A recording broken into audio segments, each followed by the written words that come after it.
Portland, Oregon, October 2019.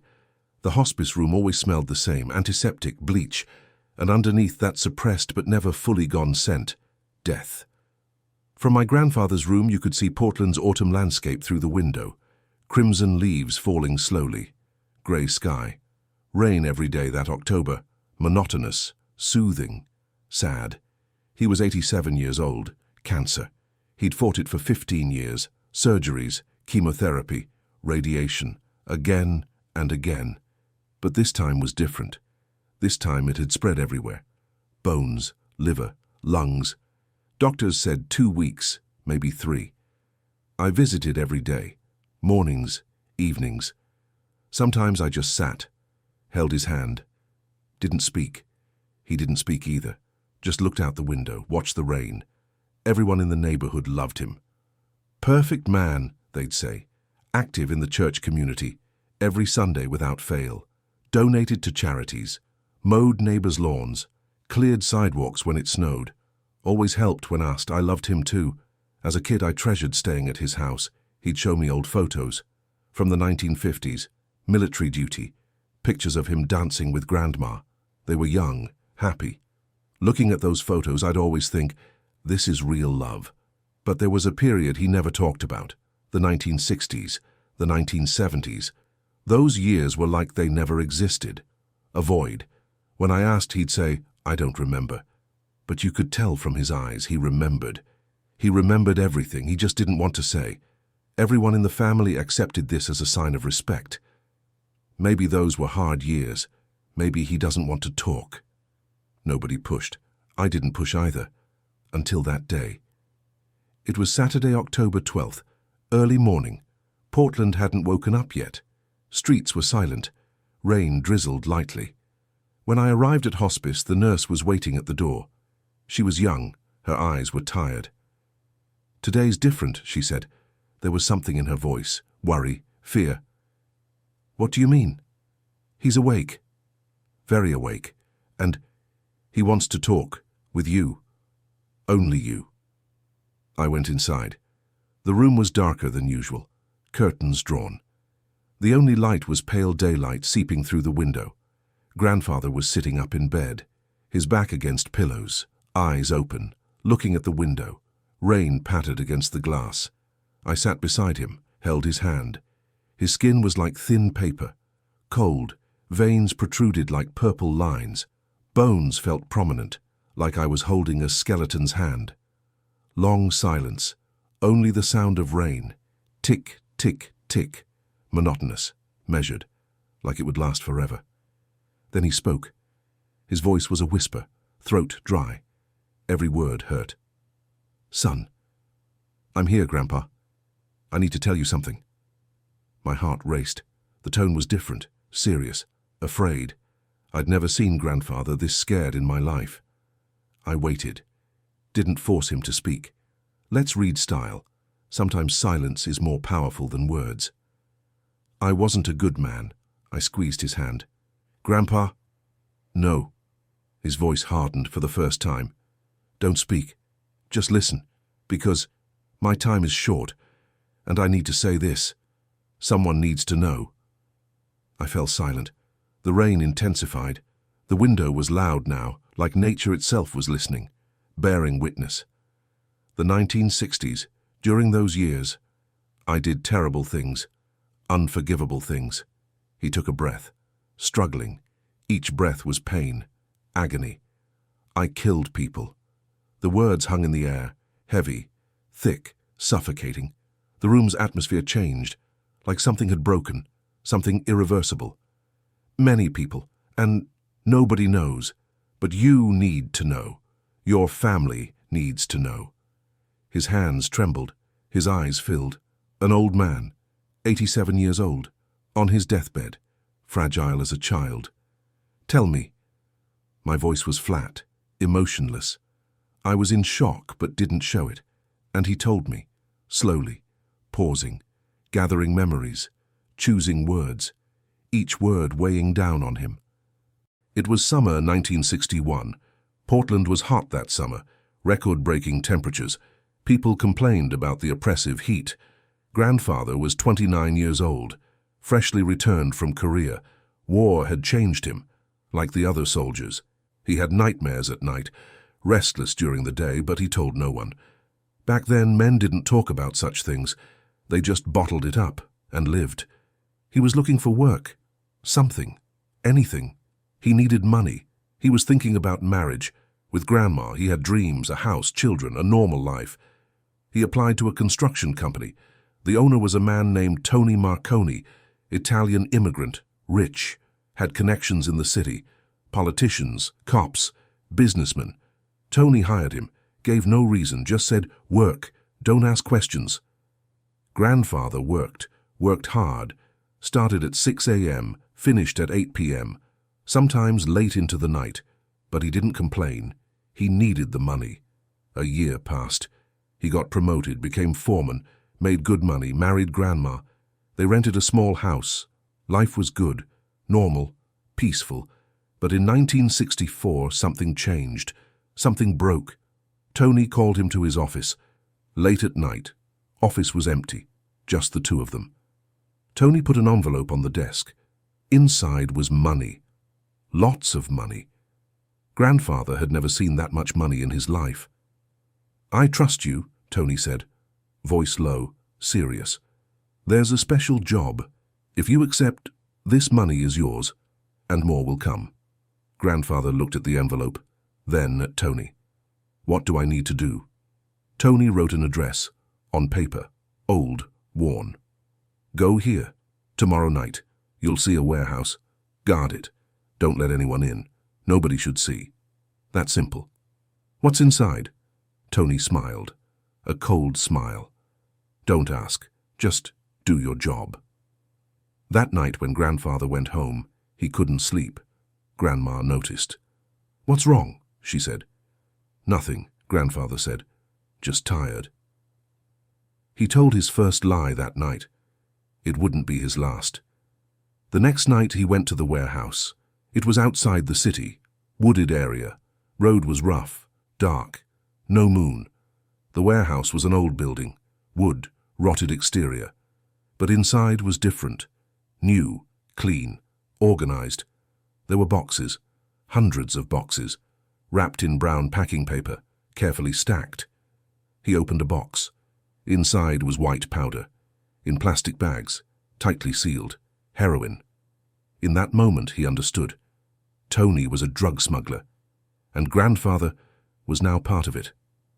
That night when he got home, he took a shower. A long shower, hot water. But he didn't feel clean. He never would. The first year went smoothly. He guarded the warehouse. No problems. Nobody came. Everything was quiet. Tony paid him every week. Grandfather deposited it in the bank. Didn't ask questions. Just accepted. Grandma got pregnant. A girl. My mom. Life went on. Normal. Ordinary. Like nothing was wrong. But in summer 1965, everything changed. One night. Just one night. One night was enough to shatter a life. A young man came to the warehouse in his 20s. Thin-framed glasses, camera, backpack. Grandfather met him. "This is private property." The young man smiled, confident. "I know, but I'm after a story." "What story?" "There's a major drug operation in Portland, very big, and I'm going to expose it." Grandfather's heart raced. "Who are you?" "Journalist, Portland Tribune. My name is Michael Chen." He'd given his name, his real name. Grandfather never forgot that name. "Leave here now." Michael shook his head. "I can't leave. This is too important. People are dying. Kids getting addicted. And you're part of this." Grandfather said nothing. Couldn't say anything. Michael took photos of the warehouse, the boxes, then left. "Tomorrow this will be in the paper," he said, "and police will come." That night Grandfather called Tony, told him everything. He was panicking, scared. Tony stayed calm, very calm. "No problem, we'll handle it." "How?" "Just be at the warehouse tomorrow night. I'll handle it." The next night Grandfather arrived early. Sun hadn't set yet. A crimson sky over Portland, beautiful, peaceful, deceptive. At 9 p.m. a car came. Tony. 2 other men with him. Didn't know them. Didn't want to know them. The trunk opened. Michael was there, tied up, mouth taped, eyes open, terrified. Grandfather stepped back. "What are you doing?" Tony pulled out his gun, gleaming metal, in the moonlight. "Solving the problem." "But you can't. He's just a journalist. He's just—" Tony looked at him, eyes empty, soulless. "You're part of this too. If he talks, you go to prison too. With your family. With your little baby. Understand?" Grandfather understood. Tony brought Michael into the warehouse, made him kneel, put the gun to his temple. Michael was crying. Muffled sounds came from under the tape. He was begging. But the words were unintelligible. One gunshot. Echoed. The forest swallowed the silence. Then silence. Deep. Suffocating. Eternal. Grandfather vomited outside the warehouse. On the ground. He was shaking, his whole body trembling. Tony came out, hands bloody. "You need to bury the body, in the forest. Deep. Nobody finds it." "I can't." Tony raised the gun toward him, gently. But the message was clear. You will, or you go with him, and your family. That night Grandfather dug a grave. In the darkness, hands bled, nails broke, back ached. But he didn't stop, couldn't stop. He buried Michael Chen, covered the dirt, put leaves on top, then went home. Grandma was waiting at the door. "Where were you? It's 3 a.m. "Work. Overtime." Another lie, one of hundreds. That wasn't the first. Grandfather's voice was very weak now, almost inaudible. I closed my eyes. Didn't want to hear, but had to listen. Over the years, there were more.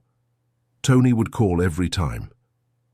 "There's a new problem," he'd say, and I would go, because I was scared. "Protecting you, your mom, my family." Silence. The rain had stopped. Portland was quiet outside, like the city was listening too. "How many?" A long pause. Then, I don't know, maybe 15, maybe 20. Some were so young, in their 20s, at the beginning of their lives, and I buried them. All of them. Tears ran down his cheeks. He couldn't stop them, didn't stop them. In 1978, Tony died. Heart attack, business closed, warehouse demolished, and I was free. But I was never free. Every night I see them, their faces, their eyes, in my dreams. Every night, for over 40 years. Every night. I held his hand, tightly. "Grandpa, tell the police, please, find them. Their families deserve it. They deserve to know the truth." "Okay. And forgive me. I know I don't deserve it, but please." Did I forgive him? I didn't know in that moment. Still don't know. But I said it. "I forgive you." Because he was dying. And I didn't want his last words to be painful. 3 days later, he died. Quietly. Without any pain. The nurse said he was smiling with his last breath. "He looked peaceful," she said. The funeral was big. Over 200 people came. "Perfect man," they said. "Pillar of our community." I said nothing. Just sat there, listened, and knew the truth. A week after the funeral, I went to the police, gave them Grandfather's notebook. Everything was in there, dates, names, coordinates. The detective looked at me. "Is this serious?" "Yes." "Is there proof?" The forest. Outside Portland.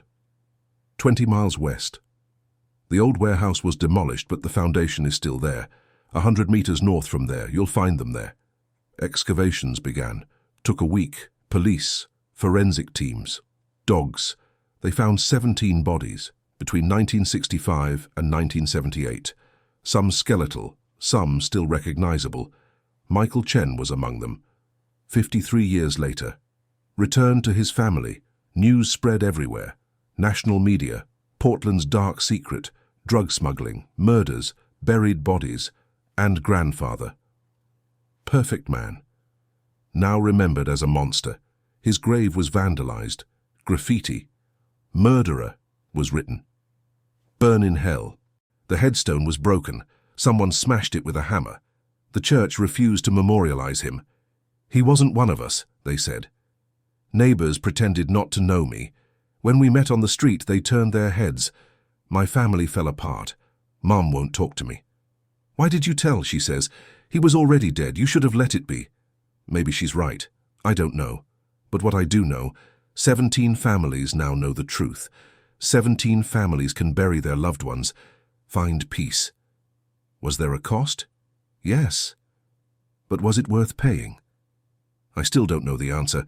Sometimes when I wake up at night, I think, was grandfather a good man or a bad man? He lived a good life for 40 years, didn't hurt anyone, helped, loved, lived. But before, he was a monster for 15 years. Which was real? The good man? The monster? Or were they both? Can a person be both at the same time? Or do we all carry a monster inside, and only the right or wrong circumstances bring it out? I don't know the answer. But now I look at everyone differently. Neighbors, co-workers, strangers, and I think, what's your secret? What's your monster? Because now I know. Everyone has a secret, and some secrets are very dark.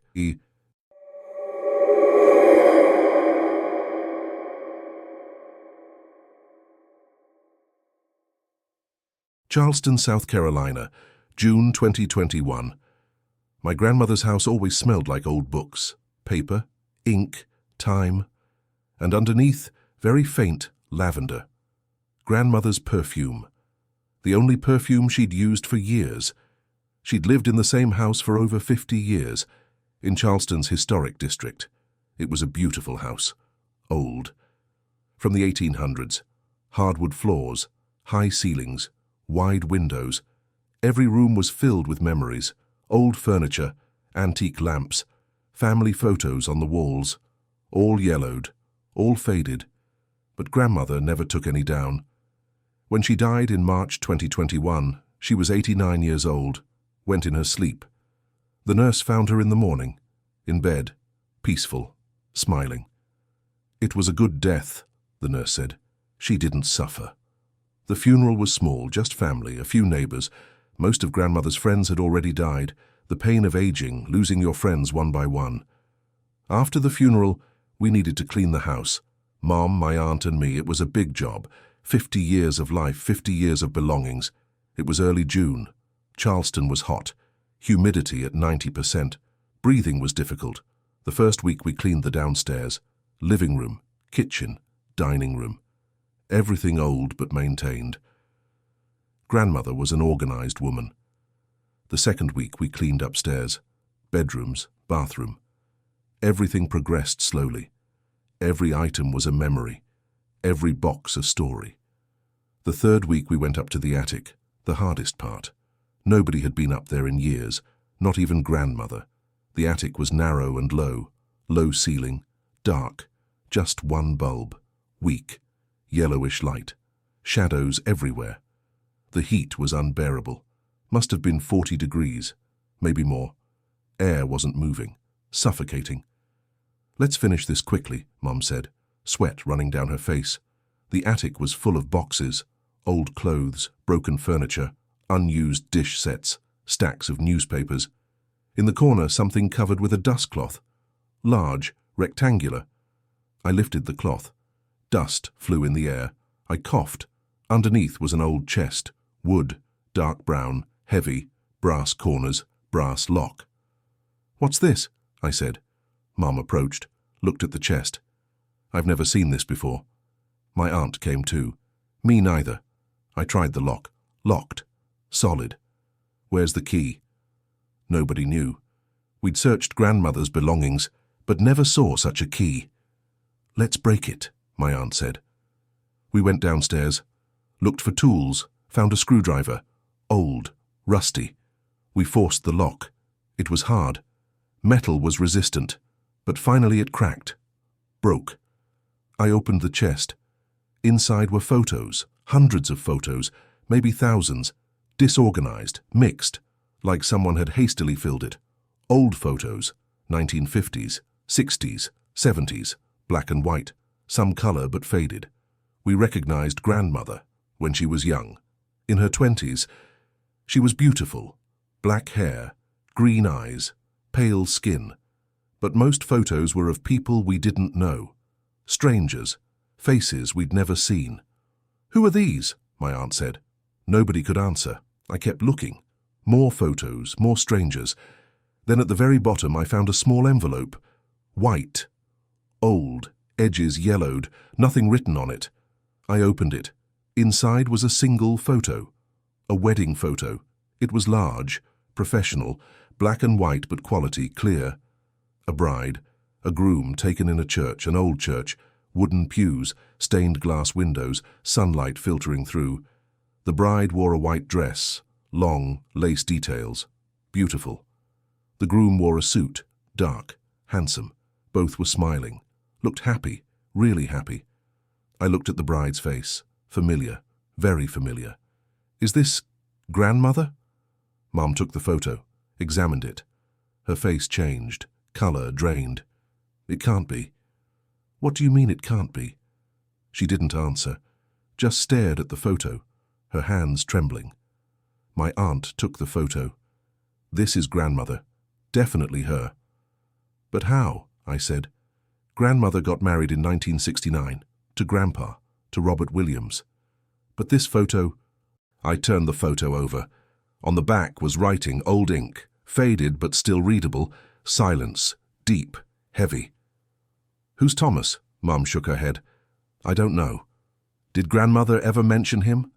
"Never." My aunt looked at the photo again. "Maybe an old fiancé. Maybe before marriage." "No," I said. "Look, this is a wedding photo, in a church, official. They were married. Then, was grandmother married twice?" Nobody could answer. That day when we went home, nobody spoke. Everyone thought. On their own, silently. I thought too. And that night I started researching. The internet sometimes reveals terrible things, truths, secrets, lies. I typed Margaret Thompson, grandmother's maiden name. Thomas, Charleston, South Carolina. 1967, wedding. Found nothing on the first page. Second page either. Third page. Fourth.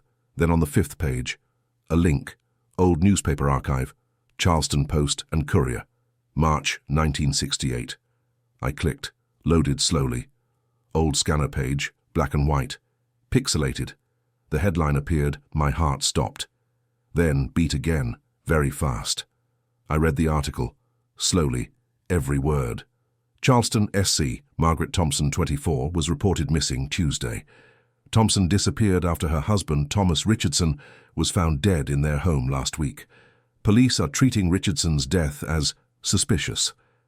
The victim, 27, was found in the basement of his home with head trauma. Neighbors reported hearing the couple arguing Saturday night. Margaret Thompson has not been seen since that night. Police are searching for her as a person of interest. I stared at the screen. Words blurred. I was shaking. Grandmother Ochi was missing. Her husband had been murdered, and grandmother had disappeared. I immediately called Mom. It was 1 a.m., but it didn't matter. The phone rang for a long time. Finally she answered. "Sleepy." "What happened?" "I found something about grandmother." Silence. "What did you find?" I explained. "The newspaper article, Thomas Richardson, the death, the disappearance." Silence. Long silence. Then crying. Quiet sobs.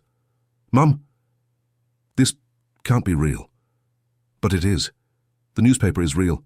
Names match. Dates match. But was grandmother a killer?" "I don't know. But she's missing since 1968. The next morning, Mum and my aunt joined me.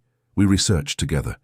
We went to Charleston Library. They had microfilm archives, old newspapers, non-digitized ones. We searched for hours. 1968, March, April, May, June. We found more articles. The story continued. Richardson murder, police seek new leads. Police found a new lead in Thomas Richardson's murder. The victim's brother, David Richardson, 31, was questioned. Neighbors said David Richardson was near Thomas's house on the night of the murder. A source indicated there was a property dispute between the brothers. They had been in conflict over the family farm and land. Margaret Thompson Richardson is still missing. Police continue searching for her. David Richardson arrested. David Richardson was charged with murdering his brother, Thomas Richardson. Police found evidence David was at Thomas's house on the night of the murder. Lawyers claim David is innocent. Margaret Thompson Richardson still cannot be found. Police now consider her a potential victim rather than a suspect. I understood, slowly, piece by piece. Grandmother didn't kill him. At least police thought so. But she ran, because she was scared. David could blame her. Nobody would believe her, a pregnant woman, her husband dead. So she ran, from Charleston, from the South, from everything, and never returned. But the story wasn't over. One more article, the last one. Richardson case, surprising development. Surprising development in David Richardson case. Witness statements show David was elsewhere on the night of the murder. David's lawyers stated their client wasn't even in Charleston, was at a business meeting in Columbia. Hotel records confirm this. Police are looking for other suspects. Case becomes more complex. Margaret Thompson Richardson still missing. Her family offered $10,000 reward, so David wasn't guilty either. Then who killed Thomas Richardson, and where did Margaret go? We researched for another week. Police records, court files, old census records. Finally, we found something. A small detail, but important.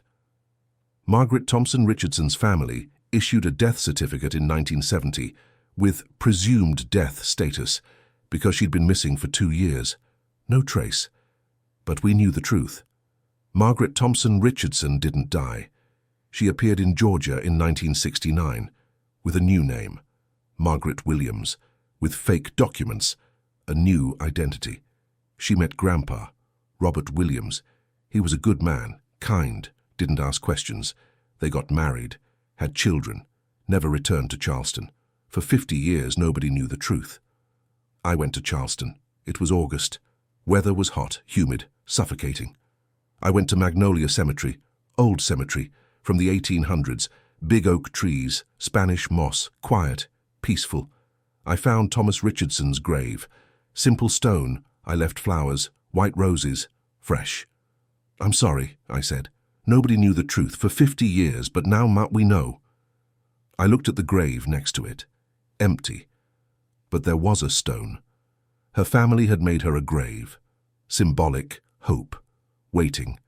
I left flowers there too. You're free, I said. You're free now, finally. Wind blew, leaves rustled, like an answer. When I got home, I wrote to Charleston Police, official email. I found Margaret Thompson Richardson. She died, March 2021, natural causes, but lived under a different name in a different state. Reply came. A week later. Thank you for the information. Closing the file. Margaret Thompson Richardson is no longer missing. And they closed it. A 53-year mystery, finally solved. But one question remained unanswered. Did Grandpa know the truth? I asked Mom. Did she tell him? I don't know, she said. We never talked about it. And now, we can't ask anymore. Grandpa died in 2015. Heart attack. He was 83. Sudden. Painless. If he knew, he took the secret to his grave. If he didn't know, he lived 46 years with a lie. Which is worse? I don't know. Sometimes when I wake up at night, I think, how many nights did Grandmother not sleep? How many nights was she afraid? Someone will find out, someone will know. 50 years, nobody found out, until we opened that chest. And now I know the truth. But is this better? Sometimes I think, maybe truth isn't always good. Maybe some secrets should stay secrets. But there's no going back. Truth came out. Grandmother was a fugitive, but also a survivor. Was she a killer? No. But she was a liar. Her life was a lie. Can I blame her for that? I don't know.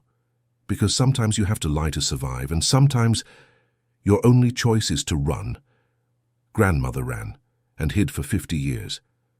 But in the end, we found her. Or did she find us? With her photos in that chest, waiting for us. Waiting for truth to come out.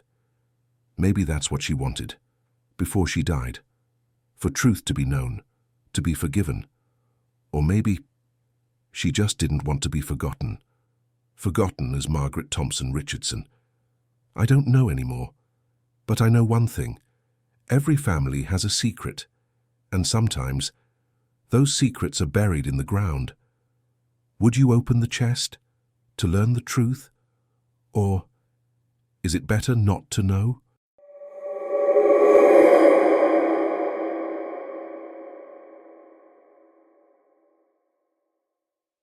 Minneapolis, Minnesota, August 2020. When my father died, I hadn't seen him in 15 years. He left us in 2005. I was 12 years old. One day he was home. The next day he wasn't. No note, no explanation. He just left. Mom said he left for work. At first. But days passed, weeks passed. He didn't return. Then Mom told the truth. Your father left. He's not coming back. Why? I don't know. For 15 years I was angry at him, hated him. How could he? I thought. How could he abandon his child? But in August 2020 I got a call, a number I didn't recognize. Mr. Anderson? Yes. I'm calling from Minnesota Police. Your father, David Anderson, passed away. The words hung in the air, didn't feel real. How? Heart attack, at his home. Neighbors noticed. 3 days had passed. We're sorry. Was I sorry? I didn't know. Didn't know what I felt. He listed you in his will. You need to collect his property. Within 1 week. My father's apartment was in St. Paul. Old building. From the 1960s. Narrow stairs. Dark hallways. Worn carpet. Musty smell. Police let me in. Gave me the keys. You have 1 week. Then the landlord will clear it out. I went inside. Door closed. I was alone. The apartment was small. 1 bedroom, 1 bathroom, small kitchen, living room. But the strangest thing was how clean it was. Everything in its place. Minimalist, sterile. Like nobody lived there. In the living room, a couch, a chair, a TV, all old. Cheap, but clean. In the kitchen, no dishes. Trash empty. Fridge had only milk, bread, eggs. I went to the bedroom. Bed was made. Closet nearly empty. A few shirts. 2 pants. 1 jacket. Like father had never lived here, just existed. But at the bottom of the closet were boxes. 5 to 6 brown cardboard boxes. I opened the first box. Inside were photos. Old photos. 1990s. 2000s. I saw myself as a kid. 4 or 5 years old. Smiling, on a park swing. Mom was there, young, happy, with a child beside her. Father was there, watching us, smiling.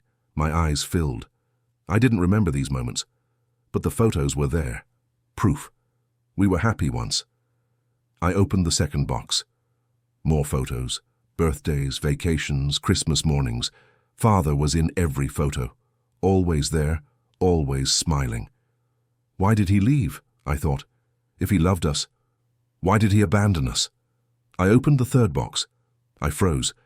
These were different. Very old photos, 1980s, maybe earlier. There was a woman. I didn't recognize her. Young, blonde, beautiful, blue eyes. Father was beside her, very young, in his 20s, his arms around her. Another photo. Same woman, pregnant, big belly, smiling. Father touching her belly, looked happy. Another photo. Hospital. Woman holding a baby, tiny, newborn. Father standing beside her, eyes filled with happiness. What? My voice cracked. Did father have another family? I opened the fourth box, my hands trembling. The baby had grown. A little girl, 2 to 3 years old. Blonde hair, blue eyes, beautiful. Father playing with her. At the park, on swings, in sand. Fifth box. The girl had grown. 5, 6 years old. Elementary school. First day photo. But something had changed. Photos were less happy. The woman looked tired. The girl looked sad. Father looked empty. 6th box. Last box. I opened it. Inside were no photos. Just newspaper clippings. Old, yellowed, carefully cut. Saved. I took the first one. Minneapolis Star-Tribune. June 1992. My breath caught. Minneapolis, MN. Sarah Anderson, 28, and her daughter Emily Anderson, 7, were found dead Saturday morning at their home. A neighbor called police when she didn't see Sarah picking up her newspaper. Police said the deaths are suspicious. Autopsy is being performed. Sarah's husband, David Anderson, 29, was questioned. I couldn't sit, couldn't stand. Collapsed to the floor. Sarah Anderson, Emily Anderson. Father's first family. They were dead, both of them. And father had been questioned. I took the next clipping, hands shaking. July 1992. Sarah and Emily Anderson's cause of death determined to be carbon monoxide poisoning. A malfunction in the home's heating system was discovered. Gas leak occurred. Police announced the deaths were a tragic accident. David Anderson was released. No charges filed. Accident, tragic accident. But why did father never mention it? Why didn't Mum know? Why did he save these photos? Hide them? For 28 years, I took the last clipping. August 1992. Sarah Anderson, 28, and her daughter Emily Anderson, 7, were buried yesterday at Lakewood Cemetery. About 100 people attended the funeral. Sarah's family, friends, co-workers. David Anderson did not appear at the funeral. A friend said, "David is devastated. He can't even speak." I sat on the floor. Boxes scattered around me. Photos everywhere. Father had lost a family, wife, daughter, in one night. And then he started a new family with us, with me, with Mum. But in 2005 he left us. Why? Maybe he couldn't forget the pain. Maybe every time he looked, he saw Sarah, saw Emily. Maybe he was afraid. What if it happens again? What if I lose them too? So he ran. Abandoned us before we could be lost, before we could be taken. I went to Lakewood Cemetery next day, in Minneapolis. Large cemetery, old trees, quiet. I found Sarah and Emily's graves, side by side. Simple stones. I left flowers, for both. Pink roses. I imagined they were Emily's favorite. "We never met," I said. "But my father loved you." "I know, from the photos." Wind blew, leaves rustled. And I'm sorry. If I'd given father more time, maybe he would have talked, maybe he would have told me. But he didn't give me a chance, and I didn't give him one, I cried there, in front of two strangers' graves. But they weren't strangers, they were family, lost family. Father's grave was there too, 50 feet away, where he'd chosen, near Sarah and Emily. But far enough, I left flowers there too. "Why didn't you tell me, Dad? Why didn't you talk?" No answer, never would be. I told Mom, on the phone, everything.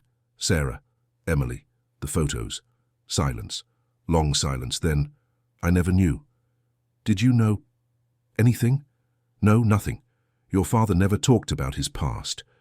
The past stays in the past," he'd say. And I didn't ask. Another silence. "Can I blame him for that?" Mom said. "I don't know. I don't know either." I kept the photos, took the boxes home, didn't hide them, put them on a shelf. Sometimes I look at them, at night. Sarah, Emily, father. They look happy. Once. And I think, did father love me too? Or was I just a replacement? A second chance after Sarah and Emily? I don't know the answer. But I know one thing. Father lost two families. The first in a tragic accident, losing them without wanting to. The second by his own choice, abandoning them before losing them. Which was more painful? I don't know. But now both are gone. Sarah, Emily, Mom, me, all of us. Lost, just like father himself. Sometimes I think, did father die that night in 1992 with Sarah and Emily? Maybe his body lived 28 more years. But his soul died that night. And only a shell remained, walking, breathing, but not living. Maybe that's why he left, because he was already dead. And maybe that was the best thing, leaving us. Because how can the dead love the living? I don't know the answer. But now I don't know if I forgive father, or if I can. Because how do you forgive a ghost?